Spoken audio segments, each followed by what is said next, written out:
মস্তিষ্কের চেয়ে বড় কোনো গোরস্থান নাই। কত মানুষকে দাফন করলাম, কেউ জানে না। ঘুমের সাথে আজকাল আমার কোনো সাক্ষাৎ নেই। কালের বিবর্তনে, সময়ের পরিবর্তনে ঘুমগুলো বিক্রি করে দিয়েছি নির্ঘুম রাতের কাছে, স্বপ্নের কাছে, জীবনের পরিকল্পনার কাছে। আমার একটা দোষ আছে, একবার কারোর সাথে পরিচয় হলে মনের সব কথাবার্তা খুল্লা কইয়া দেই। অতিরিক্ত মিশুক মানুষটা একদিন অভ্যাসের সাথে একা হয়ে যায়। ফ্যামিলির বিরুদ্ধে না যেতে পারলে কাউকে ভালোবাসতে যেও না। কঠিন সময় কেটে যায়, কিন্তু কঠিন সময়ে মানুষের ব্যবহার মনের মধ্যে থেকে যায়।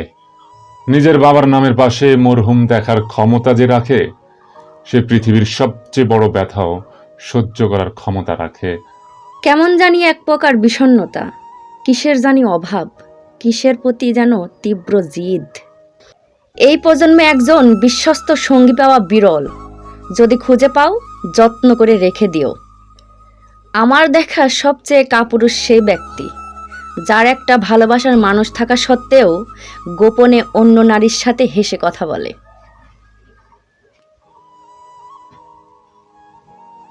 যারা আমার থেকে যতটুকু দূরত্ব রাখতে চেয়েছে, তাদের থেকে 10 গুণ বেশি দূরত্বে নিজেকে রাখতে চাই, ইনশাআল্লাহ।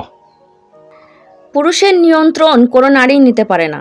পুরুষ যারে মন দিয়ে দেয়, আজীবন তার হাতের খেলার পুতুল হয়ে রয়ে যায়। যার যেভাবে ইচ্ছা চলে যাও, আটকাবো না। খুব প্রিয় কিছু জোর করে আটকে রাখতে হয় না।